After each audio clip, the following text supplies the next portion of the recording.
எல்லாருக்கும் வணக்கம். அலாவுதீன் அற்புத விளக்கு படம் பார்த்துருக்கீங்களா? அதில அந்த ஒரு விளக்க தேய்ச்ச ஒரு பூதம் வெளில வந்து, "என்ன வேண்டும் கேளுங்கள் தருகிறேன்" அப்படின்னு சொல்லும். அது கேட்டாக்கா, நம்ம என்னென்னலாம் கேட்குறோமோ அது எல்லாத்தையும் கொடுக்கும். அதுபோல நம்மகிட்டயுமே ஒரு அலாவுதீன் அற்புத விளக்கு இருக்குது. அதுதான் உங்களோட சப்கான்ஷியஸ் மைண்டு. நம்ம மைண்ட 2 வகையா பிரிக்கிறாங்க. ஒண்ணு கான்ஷியஸ் மைண்டு, இன்னொன்னு சப்கான்ஷியஸ் மைண்டுன்னு பிரிக்கிறாங்க. அதாவது வெளிமனம், உள்மனம். வெளிமனம் என்னென்னலாம் செய்யும்னு பார்த்தீங்கன்னா, வெளிமனம் நீங்க இப்ப ஆக்டிவா இருக்கீங்க பார்த்தீங்களா? படிக்கிறீங்க, எழுதுறீங்க. இந்த வேலைகள் எல்லாத்தையுமே வெளிமனம் செய்யும். உள்மனம் அதாவது சப்கான்ஷியஸ் மைண்ட் என்னென்னலாம் செய்யும்னு பார்த்தீங்கன்னா, இப்போ உங்க இதய துடிப்புலாம் இருக்கு பார்த்தீங்களா? அதெல்லாம் சீர்படுத்துறது. அதுக்கப்புறம் நீங்க சுவாசிக்கிறீங்க பார்த்தீங்களா? உங்கள அறியாமலேயே, அதெல்லாம் சீர்படுத்துற வேலைகள். இது போல வேலைகள் எல்லாத்தையுமே உங்களோட உள்மனம் செய்யும். சரி, நான் கான்ஷியஸ் மைண்டு, சப்கான்ஷியஸ் மைண்டுன்னே சொல்றேன். கான்ஷியஸ் மைண்டுனா வெளிமனம், சப்கான்ஷியஸ் மைண்ட்னா உள்மனம். ஓகேவா? இந்த கான்ஷியஸ் மைண்ட் என்ன பண்ணும்னா, அதுக்கு சரி எது, தப்பு எதுன்னு திங்க் பண்ற திறமை இருக்குது. சப்கான்ஷியஸ் மைண்டுக்கு சரி எது, தப்பு எதுன்னு திங்க் பண்ணாது. இந்த கான்ஷியஸ் மைண்டு எது எதெல்லாம் உண்மை, சரின்னு ஏத்துக்குதோ, அது எல்லாத்தையுமே சப்கான்ஷியஸ் மைண்டு அப்படியே சரி, உண்மைன்னு ஏத்துக்கும். அது மட்டும் இல்லாம, கான்ஷியஸ் மைண்ட்ல நம்ம எது எதெல்லாம் செய்யணும் அப்படின்னு நம்ம திங்க் பண்ணி வச்சிருக்கோமோ, அத சப்கான்ஷியஸ் மைண்டு பதிய வச்சுக்கிட்டு, அதெல்லாம் வாழ்க்கையில நடைமுறைப்படுத்த ஆரம்பிச்சுரும். இப்போ உதாரணத்துக்கு, நான் எல்லார்கிட்டயும் அன்பா இருக்க போறேன் இனிமே அப்படின்னு ஏதாவது ஒரு டிசிஷன் எடுக்கிறீங்கன்னா, அந்த டிசிஷன நேரா போய் உங்க சப்கான்ஷியஸ் மைண்ட்ல பதிஞ்சிரும். அது என்ன பண்ணும்னு பார்த்தீங்கன்னா, நீங்க மத்த மனிதர்கள் எல்லாம் பார்த்து பேசக்குள்ள, அன்பு செய்யணும் அப்படிங்கிற எண்ணத்துல உங்கள எல்லாரையுமே அன்பு செய்ய வச்சுரும். இதே நீங்க எல்லார்ட்டயும் வெறுப்பா இருக்க போறேன், இந்த மனிதர்களே பிடிக்கல, என்னடா உலகம் அப்படின்னு ஒரு கோபத்தையோ வெறுப்பையோ நீங்கள் வெளிமனதில் உண்மைன்னு நம்பிட்டீங்கனாக்கா, உங்கள் ஆழ் மனதில் போயிட்டு, அதாவது சப்கான்ஷியஸ் மைண்டில் போயிட்டு அது பதிஞ்சிரும். அதுக்கப்புறம் நீங்கள் பார்க்குற மனிதர்கள் எல்லாத்தையுமே வெறுப்பாக தான் பேசுவீங்க, வெறுப்பாக தான் நடப்பீங்க, ரொம்ப கோபமாக இருப்பீங்க. அதுக்கு காரணம் நீங்கள் வெளி மனதில் எது எதெல்லாம் உண்மைன்னு நினைக்கிறீங்களோ அது எல்லாத்தையுமே ஆழ் மனது செயல்படுத்த ஆரம்பிச்சிடும். ஸோ அதனால் நம்ம எப்பயுமே பாசிட்டிவாக தான் நினைக்கணும். நம்ம எந்த எண்ணங்களை எண்ணுறோம் அப்படிங்கிறதுல ரொம்ப தெளிவாக இருக்கணும். அந்த எண்ணங்கள் படி தான் சப்கான்ஷியஸ் மைண்டு உங்கள் வாழ்க்கையை நடத்தி கொடுக்கும். ஸோ இந்த விஷயங்கள் எல்லாத்தையுமே நான் ஜோசப் மர்ஃபி எழுதின the power of subconscious mind அந்த புத்தகத்தில் எடுத்து தான் படித்தவங்களுக்கு சொல்கிறேன். உலகத்தில் இந்த புத்தகம் அதிக அளவில் விற்பனை செய்யப்பட்ட புத்தகங்களில் ஒன்றா இருக்குது. உங்களுக்கு டைம் இருந்தால் வாங்கி படித்து பாருங்கள். அதில் சொல்கிற கருத்துக்கள் இதுதான். ஒன் லைனில் சொல்லணும்னா, எண்ணம் போல் வாழ்வு. நம்ம என்ன எண்ணங்கள் என்றோமோ அது போல தான் நம்ம வாழ்வு இருக்கும். அதனால் நீங்கள் எப்பயுமே பாசிட்டிவான எண்ணங்களை தான் எண்ணணும். நீங்கள் கஷ்டமான சூழ்நிலையில் இருந்தாலும் இதெல்லாம் கடந்து போய்விடுவோம் அப்படின்னு பாசிட்டிவாகவே திங்க் பண்ணியிருந்தீங்கன்னா, உங்களோட ஆழ்மனம் அது உண்மைன்னு நம்பி உங்கள் வாழ்க்கையையும் பாசிட்டிவாகவே மாற்றும். நீங்கள் நினைக்கிற காரியங்கள் எல்லாமே கைகூடும். அந்த புத்தகத்தில் இந்த சப்கான்ஷியஸ் மைண்டோட பவரை எப்படி எப்படிலாம் பயன்படுத்தணும் அப்படின்னு ஜோசப் மர்ஃபி சொல்லியிருக்கிறாரு. அதில் ஒரு முறையை நான் சொல்கிறேன். இந்த சப்கான்ஷியஸ் மைண்டு எப்போ வேலை செய்யும்னு பார்த்தீங்கன்னா, அதிகமாக நீங்கள் தூங்கக்குள்ள அதிகமாக வேலை செய்யும். அப்புறமேட்டு நீங்கள் தூங்கி முழிக்கிறீங்க பார்த்தீங்களா, அப்போ ஒரு 5 நிமிஷத்துக்கு வேலை செய்யும். நீங்க தூங்க போறதுக்கு முன்னாடி அந்த கொஞ்சம் ஆழ்ந்த மயக்க நிலைக்கு போறீங்க பார்த்தீங்களா, அது வேலை செய்ய ஆரம்பிச்சுரும். நீங்க உங்களுக்கு வாழ்க்கையில ஏதாவது பிரச்சனை, இல்ல ஏதாவது நோயால பாதிக்கப்பட்டிருக்கீங்க, ஏதாவது தேவைன்னாக்கா, நீங்க தூங்க போறதுக்கு முன்னாடி அந்த மயக்க நிலையில இருப்பீங்க பார்த்தீங்களா, அப்போ நீங்க வேண்டிக்கிட்டீங்கனாக்கா, அது உங்க ஆழ்மனதில போயிட்டு ஆழமா பதியும். ஆழ்மனம் அத உங்களுக்கு சரியாக்கி குடுத்துரும். உதாரணத்துக்கு அந்த புஸ்தகத்துல ஒரு பெண்மணிக்கு கண் பார்வையில கோளாறு இருக்குது. அதனால அந்த பெண்மணி எங்க போறாங்கன்னா, ஒரு சாமி கிட்ட போய் வேண்டுனாக்கா, அந்த கண் பார்வை சரியாகும் அப்படின்னு மத்தவங்க சொல்றாங்க. அந்த பெண்மணிக்கு சாமி மேல ரொம்ப நம்பிக்கை. சரி, நம்ம அந்த சாமி கிட்ட போயிட்டு வேண்டணும் அப்படின்னு சொல்லிட்டு, ஒரு மலை உச்சியில அந்த சாமியோட தீர்த்தம் இருக்குது. அந்த தீர்த்தத்த குடிச்சா அந்த நோய் சரியாகும்னு அந்த பெண்மணி முழுமையா நம்புறாங்க. ஏன்னா சாமி மேல அவ்வளோ நம்பிக்கை. சாமி கண்டிப்பா நம்மள குணப்படுத்தும்னு. அத போலவே ரொம்ப தூரம் பயணம் செஞ்சு அந்த சாமி கிட்ட போயிட்டு, மலை மேல இருக்கிற அந்த தீர்த்தத்த எடுத்து குடிக்கிறாங்க. அவங்களுக்கு கண் பார்வையில இருந்த அந்த கோளாறு, நரம்பு கோளாறுலாம் சரியாகி கண் பார்வை நல்லா தெரிய ஆரம்பிச்சிருது. ஆனா அந்த பெண்மணி என்ன நெனைக்கிறாங்க, கடவுள் தான் நம்மள குணப்படுத்தினாருன்னு நெனச்சுட்டாங்க. ஆனா ஆக்சுவலா அந்த பெண்மணிய குணப்படுத்தினது அவங்களோட சப்கான்ஷியஸ் மைண்டு. எப்படின்னு கேட்குறீங்களா? அந்த பெண்மணி அந்த தீர்த்தத்த குடிச்சா எனக்கு சரியாகும் அப்படின்னு வெளிமனதில ஆழமா நம்புறாங்க. ஏன்னா கடவுள் மேல இருக்கிற அந்த பக்தியில கடவுள் குணப்படுத்துவாரு அப்படின்னு ஆழமா நம்புனதுனால, அந்த நம்பிக்கை சப்கான்ஷியஸ் மைண்ட்ல போய் பதிஞ்சிடுது. அவங்க போய் அந்த தீர்த்தத்த எடுத்து குடிச்சதும், அவங்களுக்கு அந்த நரம்பு பிரச்சனையெல்லாம் சரியாகி கண் பார்வை நல்லா தெரிய ஆரம்பிச்சிடுது. அதை குணப்படுத்தினது ஆக்சுவலாக சப்கான்ஷியஸ் மைண்டு தான். ஏன்னா வெளிமனம் எதை எதெல்லாம் உண்மைன்னு நம்பி ஏற்றுக்குதோ அதை சப்கான்ஷியஸ் மைண்டு குணப்படுத்தி கொடுத்துரும். ஆனால் அந்த பெண்மணி நினச்சது என்ன? கடவுள் தான் குணப்படுத்திட்டாரு அப்படின்னு அந்த பெண்மணி நினச்சிட்டாங்க. நம்ம ஊர்களில் நீங்களே பார்த்துருக்கலாம், எங்கள் கோயில்கள் எல்லாம் ஜெபம் பண்ணுங்க, நீங்கள் நல்லா ஜெபம் பண்ணிங்கன்னா அது உங்கள் வாழ்க்கையில் நடக்கும் அப்படின்னு சொல்லுவாங்க.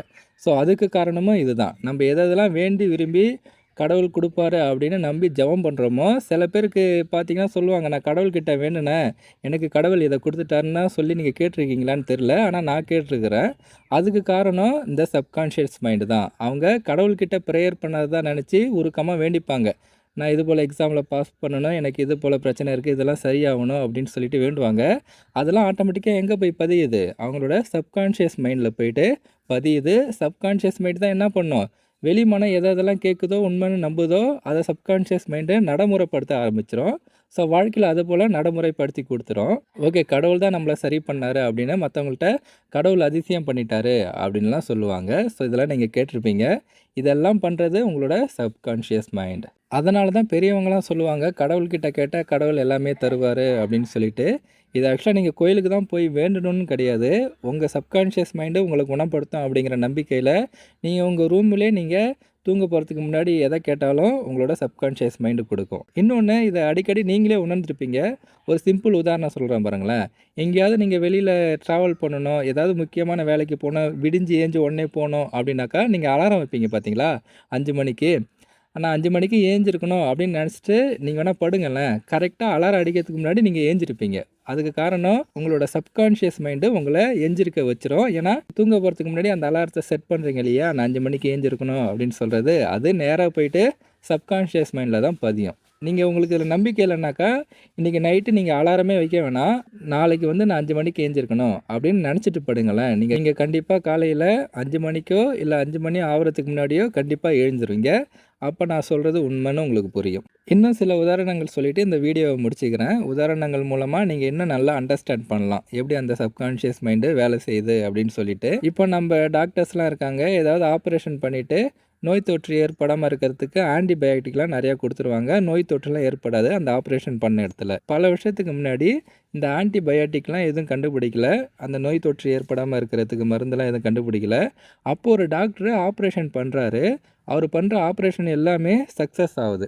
என்னடா அப்படின்னு பார்க்கக்குள்ள அந்த டாக்டர் ஆப்ரேஷன் பண்ணி முடித்ததும் இப்படி வேண்டிப்பாராம். அந்த நோயாளி வந்து மயக்க நிலையில் இருப்பாங்க பார்த்தீங்களா, அப்போ இது போல் வேண்டிப்பாராம், இந்த நோயாளிக்கு இந்த ஆப்ரேஷன் பண்ண இடத்துல எந்த நோய் தொற்றும் வரக்கூடாது, இவரை முழுமையாக குணப்படுத்தணும் அப்படின்னு அந்த நோயாளி முன்னாடியே சத்தமாக சொல்லுவாராம். அப்போ அவர் மயக்க நிலையில் இருக்கிறாரு. மயக்க நிலையில் இருந்தால் எது அதிகமாக வேலை செய்யும்?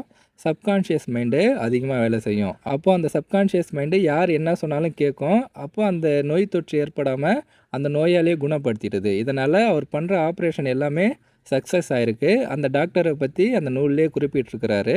நீங்கள் வேணாலும் வாங்கி படிங்க. இதை நீங்கள் இந்த சைக்காலஜி டாக்டர்லாம் பார்த்தீங்கன்னா, ஏதாவது ஒரு பிரச்சனைனாக்கா, எடுத்துக்காட்டாக அந்நியன் படத்தில் பார்த்துருப்பீங்க. அந்த விக்ரம் சாரை படுக்க வச்சு அவருக்குள்ளே என்னென்ன கேரக்டர் இருக்குது அப்படிங்கிறத அந்த டாக்டர் தெரிஞ்சுப்பார். அப்போ அவர் ஒரு மயக்க நிலையில் சொல்லிக்கிட்டு இருப்பார் பார்த்தீங்களா, அதுதான் அவரோட சப்கான்ஷியஸ் மைண்டு. சப்கான்ஷியஸ் மைண்டில் அவர் என்னென்னலாம் கற்பனை பண்ணி வச்சுருக்காரோ அதை எல்லாத்தையுமே மயக்க நிலையில் அந்த விக்ரம் சார் உளறிக்கிட்டே இருப்பார். அதில் ஒரு ஒரு கேரக்டராக சொல்லுவார். இது வந்து சிறந்த உதாரணமாக சொல்லலாம். இன்னும் இதில் குறிப்பாக சொல்ல போனீங்கன்னா, இந்த புக் எழுதின ஆசிரியர் ஜோசப் மர்ஃபி இருக்கார் பார்த்தீங்களா, அவருக்கு சர்கோமா அப்படிங்கிற புற்றுநோய் இருந்துச்சு. அந்த சர்கோமா அப்படிங்கிற புற்றுநோய்க்கு எல்லா டாக்டர்டையும் போய் கேட்டார். அதுக்கு சிகிச்சையே இல்லை சார் அப்படின்னு சொல்லிட்டாங்க. நீங்கள் கண்டிப்பாக இறந்துருவீங்க சார்னு சொல்லிட்டாங்க அந்த ஆசிரியரை. உடனே ஜோசப் மர்ஃபி இந்த சப்கான்ஷியஸ் மைண்டோட பவரை தெரிஞ்சுக்கிட்டு தினமும் வேண்டிப்பாரான், எனக்கு இந்த நோய் வந்து குணமாகுது, என்னோடய ஆழ்மனம் கண்டிப்பாக இதை குணப்படுத்தும் அப்படின்னு தினமும் வேண்டிக்கிட்டு இருந்து அந்த புற்றுநோயே குணமாயிடுச்சுன்னா பார்த்துக்குங்களேன். அதனால தான் சொன்னேன், இந்த ஆழ்மனம் வந்துட்டு அலாவுதீன் அற்புத விளக்கு. இதுக்கிட்ட நீங்கள் எது கேட்டாலும் கிடைக்கும். அதனால் எப்பயுமே நீங்கள் பாசிட்டிவாகவே திங்க் பண்ணணும். யாராவது நெகட்டிவாக உங்களை பற்றி பேசுனாலும் அதை நீங்கள் எடுத்துக்காதீங்க. எப்போவுமே பாசிட்டிவாகவே இருங்க. எண்ணம் போல் தான் உங்களோட வாழ்க்கை அமையும். இதில் நீங்கள் ப்ரேயர் பண்ணக்குள்ள சும்மாலாம் ப்ரேயர் பண்ணக்கூடாது.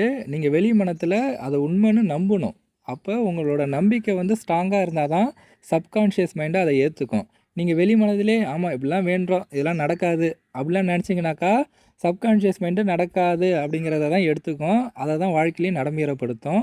அது உங்களுக்கு வாழ்க்கையில நடக்காமயே போயிடும். அதனால இதில நம்பிக்கை தான் ரொம்ப முக்கியம். இதில நெகட்டிவா திங்க் பண்ணக்கூடாதுன்னு நம்ம வாழ்க்கையில சொல்லுவாங்க இல்லையா? அதுக்கு முக்கிய காரணம் ஒண்ணு இருக்குது. அது ஏன்னு நீங்க இந்த கதையில புரிஞ்சுப்பீங்க. அந்த புஸ்தகத்திலேயே சொல்றாரு.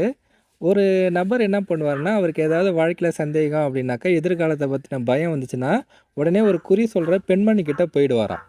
அந்த நபர் வந்துட்டு அந்த பெண்மணி என்னென்னலாம் சொல்றாங்களோ, அது எல்லாத்தையுமே அப்படியே நம்புவாரு. அப்படிப்பட்ட ஒரு கேரக்டரா இருக்கிறாரு. திடீர்னு இது போல அதாவது இந்த ஜோசியம், குறிலாம் சொல்லுவாங்க பார்த்தீங்களா? மந்திர தந்திரங்கள்லாம் செய்வாங்க இல்லையா? அதுபோல ஒரு பெண்மணி அவங்க. ஒரு நாள் இந்த நபர் அந்த பெண்மணிகிட்ட போயிட்டு கேட்கக்குள்ள, அந்த பெண்மணி "இன்னும் நீங்க 1 வருஷத்துல செத்து போயிடுவீங்க" அப்படின்னு சொல்லிட்டாங்க. உடனே இந்த நபர் தான் அந்த பெண்மணி என்ன சொன்னாலும் கேட்பார் இல்லையா? அப்போ அவரோட வெளிமனம் அந்த பெண்மணி சொல்றது எல்லாத்தையும் நம்புறதுனால, அந்த பெண்மணி 1 வருஷத்துல செத்து போயிடுவீங்க அப்படின்னு சொன்னதுனால, இவரோட வெளிமனம் அத நம்பிடுச்சு. வெளிமனம் ஒண்ண நம்புச்சுனாக்கா, ஆழ்மனம் அத நிறைவேத்த ஆரம்பிச்சுரும். அத வாழ்க்கையில நடைமுறைப்படுத்த ஆரம்பிச்சுரும். அதுபோலவே அவரு நம்புனதுனால, அவரு 1 வருஷத்திலே இறந்து போயிட்டாரு. அப்ப நீங்க என்னென்னலாம் திங்க் பண்றீங்களோ, அது எல்லாத்தையுமே இந்த ஆழ்மனம் செயல்படுத்துது அப்படிங்கிறத நல்லா புரிஞ்சுக்கிங்க. அதனால நெகட்டிவா யாராவது ஏதாவது சொன்னாலும், அத நீங்க ஏத்துக்காதீங்க. ஒருவேளை இந்த நபருக்கு மட்டும் இந்த சப்கான்ஷியஸ் மைண்ட் இப்படி செயல்படும் அப்படின்னு தெரிஞ்சிருந்ததுன்னா, அத இவரு நம்பாம விட்டுருந்தாருன்னா, இந்நேரம் உயிரோட இருந்திருப்பாரு. ஸோ இது போல நெறைய உதாரணங்கள் இருக்குது. அது மட்டும் இல்லாம ஒரு பெண்மணி கணவன இழந்துருவாங்க. மறுபடியும் அவங்க வந்து ஒரு புது லைஃப ஆரம்பிக்க ஆசைப்படுவாங்க. அத அந்த சப்கான்ஷியஸ் மைண்ட்ட கேட்டு அவங்க எப்படி புது லைஃப் ஆரம்பிச்சாங்க அப்படின்னு நெறைய கதைகள் இருக்குது. இந்த ஆத்தரோட பொண்ணுக்கே ஒரு பிரச்சனை வந்துரும். அப்போ இந்த ஆர்த்தர் வந்து அந்த பொண்ண போய் பார்க்க முடியாம இருப்பாரு. இவரு வீட்லயே அவரோட பொண்ணுக்காக வேண்டிக்கிட்டு அந்த பொண்ணோட பிரச்சனை சரியாகும். ஸோ அது போலவும் நெறைய கதைகள் இருக்குது. அந்த புஸ்தகத்துல நெறைய உதாரணங்கள் தான் சொல்லியிருப்பாரு. அதுல ஒரு சில உதாரணங்கள் தான் நான் உங்களுக்கு சொன்னேன். உங்களுக்கு இது புடிச்சிருந்தாக்கா அந்த புஸ்தகத்த வாங்கி படிங்க. இல்லன்னா, யூடியூப்லயே இந்த புஸ்தகத்த ஆடியோவா பேசுவாங்க. அத வேணாலும் கேட்டு பாருங்க. இன்னும் சப்கான்ஷியஸ் மைண்ட எப்படி நம்ம கேட்க வைக்கிறது? அப்படிங்கிறதுக்கு நெறைய உத்திகளும் சொல்லியிருப்பாரு. அதுல ஒரு உத்தி தான் சொன்னேன். நீங்க தூங்குறதுக்கு முன்னாடி உங்களுக்கு என்ன வேணுமோ, அத நீங்க ஒரு பிரேயர் போல எழுதிக்கிட்டு, அத அப்படியே படிச்சுட்டு படுங்க. உங்களுக்கு வாழ்க்கையில அது கண்டிப்பா கிடைக்கும். நன்றி மக்களே!